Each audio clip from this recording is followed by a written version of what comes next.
रहोगे। वो नहीं करेंगे तो तुम करोगे। आज तक मुझसे भी तो यही कर रहा है।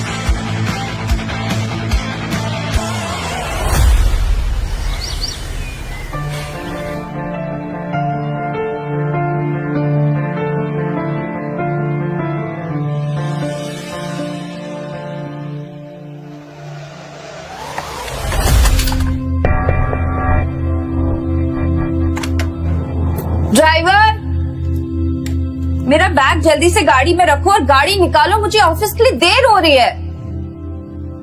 ये ड्राइवर पता नहीं कहाँ मर गया और ये नक्श वो भी पता नहीं सुबह से कहाँ है। काम के टाइम ना सब पता नहीं कहाँ मर जाते हैं। बड़बड़ाते हुए अनिका ने आईने में देखकर जल्दी से अपने बालों को एक और बार संवारा और पीछे मुड़कर देखा तो वहाँ ड्राइवर की जगह नक्श खड़ा था। अनिका, मैं वो रमनीक भाई ज्वेलर्स के पास तो गया था। लगता है तुम्हारे ये जो ज्वेलरी सेट है उसको थोड़ा टाइम लग सकता है, शायद 1-2 दिन और। सॉरी मैम, थोड़ा लेट हो गया। थोड़ा लेट हो गया? पूरा दिन बैठ के टाइम पास करते रहते हो। मजा नहीं कि तुम लोग एक काम अच्छे से कर दो, कोई ना कोई बहाना बनाते रहते हो। तुम सब के सब ना एक जैसे हो, काम चोर। सॉरी मैम, आगे से ऐसे नहीं होगा। Sorry my foot, you better be on time tomorrow. ये कहने के बाद जैसे ही अनिका अपना बैग उठाने लगी तो नक्श अनिका की मदद करने के इरादे से बोला, अब मैं ले लेता हूँ। नहीं। नक्श चुपचाप खड़ा उसे कमरे से जाते देखते रह गया था। कुछ देर शांत खड़े रहने के बाद जैसे ही नक्श पीछे मुड़ा, उसकी नजर टेबल पर रखी एक फाइल पर पड़ी। अनिका वो फाइल अपने बैग में रखना भूल गई थी। जब हड़बड़ाते हुए नक्श तेजी से अनिका की तरफ बढ़ा तो वहीं पास में सोफे पर बैठी अनिका की कजन भाग्या की नजर उस पर पड़ी। उसने नक्श के रास्ते में अचानक से अपनी टांग अड़ा दी। ओह माय गॉड, ये तुमने क्या किया? मैंने क्या किया? मैं तो अनिका वो अपनी फाइल भूल गई थी तो मैं उसे फाइल देना चाहता था। रास्ते में ये अचानक आ गई और आप ये अच्छा, तो अब साहबजादे के रास्ते के बीच में मैं आ गई, इसमें भी मेरी गलती है ना? बड़ी माँ आप ठीक है ना? कोई जल्दी से डॉक्टर बुलाओ। इस आदमी ने बड़ी माँ पे गरम गरम चाय गिरा दी। बच्ची, मुझे पता है तुझे मेरी बहुत फिक्र है, पर मैं ठीक हूँ, मुझे डॉक्टर की कोई जरूरत नहीं है। बस इस निठल्ले आदमी ने मेरी साड़ी खराब कर दी। जो शिट, बड़ी माँ की इतनी महंगी साड़ी खराब कर दी। ये आपकी एक्सक्लूसिव कलेक्शन की है ना बड़ी माँ? एक तरफ भाग्या बात का बतंगड़ बना रही थी तो दूसरी तरफ नक्श ने देखा कि अनिका वापस अंदर आ रही है। अनिका नक्श को देखे बिना ही घर से बाहर निकल गई। बस अनिका की एक प्यार भरी झलक के लिए तरस गया था नक्श। ब्रेकिंग न्यूज, गुजरात की सबसे बड़ी कंस्ट्रक्शन फर्म का भविष्य है खतरे में। क्या भानुशाली ग्रुप ऑफ इंडस्ट्रीज उभर पाएगा इतने बड़े नुकसान से? अब कौन संभालेगा भानुशाली ग्रुप ऑफ इंडस्ट्रीज की बागडोर? जानने के लिए बने रहे हमारे साथ ओनली ऑन टेक1 न्यूज पर।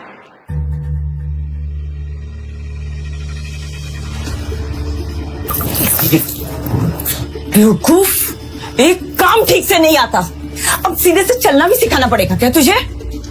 खड़े खड़े मेरा मुंह क्या देख रहा है? दफा हो जा मेरी नजरों के सामने से।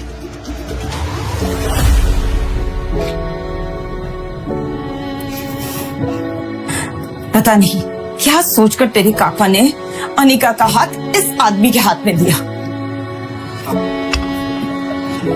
हमारे तो भाग ही फूट गए। घर दामाद बनकर बस हमारे छाती पर मूंग डल रहा है वो। ये है जावेरी परिवार का घर। जावेरी परिवार सूरत की बड़ी बिजनेस फैमिलीज में से एक है।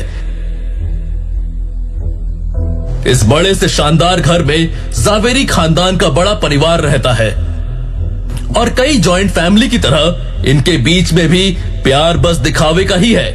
अक्सर यहाँ पर सुबह की शुरुआत ऐसे ही शोर शराबे से होती है और गलती चाहे हो या ना हो, इल्जाम हमेशा इस परिवार के दामाद यानी नक्श के सर पर ही आता है। पर नक्श ने कभी भी इस बात को दिल पर नहीं लिया। हर सुबह किसी और की गलती को अपने सर लेकर मुस्कुराते हुए वो अपने काम में लग जाता है। उसने चित्रा की तरफ देखा तो उसकी नजर वहीं पास में खड़े नौकर पर पड़ी जो नक्श को दया की नजर से देख रहा था, लेकिन नक्श के चेहरे पर एक शिकन भी नहीं थी। ब्रेकिंग न्यूज, गुजरात की सबसे बड़ी कंस्ट्रक्शन फर्म का भविष्य है खतरे में। क्या भानुशाली ग्रुप ऑफ इंडस्ट्रीज उभर पाएगा इतने बड़े नुकसान से? अब कौन संभालेगा भानुशाली ग्रुप ऑफ इंडस्ट्रीज की बागडोर? भानुशाली ग्रुप?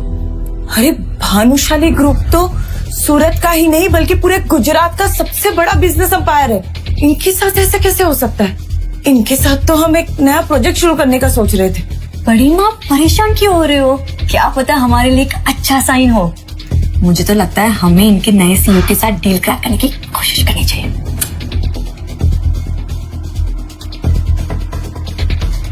नक्श के चेहरे पर हल्की सी मुस्कुराहट थी जो उसकी आंखों की चमक को और बढ़ा रही थी। तभी नक्श की नजर दीवार पर टंगी अनिका के। नक्श का मोबाइल लगातार वाइब्रेट कर रहा था, मगर नक्श तो अपने ही ख्यालों में गुम था, इसलिए उसका ध्यान ही नहीं गया और वो बाथरूम में शावर लेने चला गया। नहाते हुए भी नक्श के दिमाग में बस भानुशाली ग्रुप ही चल रहा था। नक्श इस बात से अनजान था कि उसके फोन पर किसका कॉल आ रहा है, लेकिन यकीन मानिए वो कॉल नक्श की पूरी जिंदगी बदलने वाला था। बस नक्श को फोन उठाने की देर थी। नहाने के बाद जब नक्श बाथरूम से बाहर आया तो उसका फोन दोबारा वाइब्रेट होने लगा, लेकिन इससे पहले कि नक्श को एहसास होता, इस बार भी फोन कट गया था।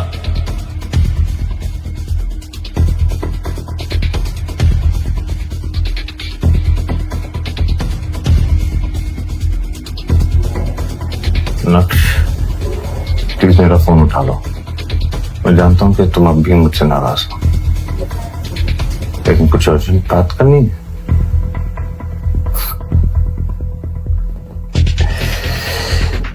कमाल है, 2.5 साल लगे इन्हें अपनी गलती का एहसास होते हुए। ऐसे कई सारे मैसेजेस थे और उन सभी को पढ़ने के बाद नक्श ने अपना फोन बेड पर फेंका। अभी नक्श उन मैसेजेस के बारे में सोच ही रहा था कि इतने में उसी नंबर से एक बार और कॉल आया।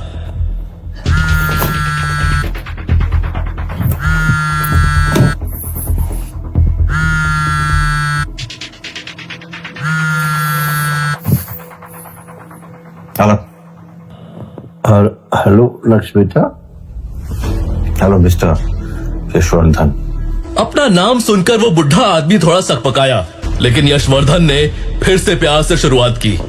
बेटा, मुझे तुम्हारी बहुत याद आती है।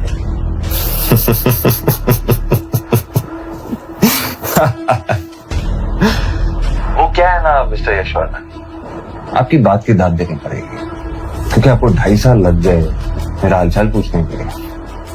अब ख्याल है आपको मेरा? बेटा, इन 2.5 सालों में एक एक दिन एक एक रात मैंने कैसे गुजारी ये मैं ही जानता हूँ। मैंने कैसे अपने आप को संभाला है मैं बता नहीं सकता हूँ बेटा। शायद मैं ये डिजर्व करता, जो कुछ भी मैंने किया या मैंने अपनी आंखों के सामने होने दिया, शायद ये उसी का नतीजा है। बेटा, मैं तेरी तस्वीर देखकर रोता रहता हूँ और अपने आप को कोसता रहता हूँ कि मेरी आंखों के सामने ये अन्याय कैसे होता रहा। नक्श को यशवर्धन की बात सुनकर रत्ती भर भी भरोसा नहीं हुआ। वैसे मार्केट में क्या खबर फैली है?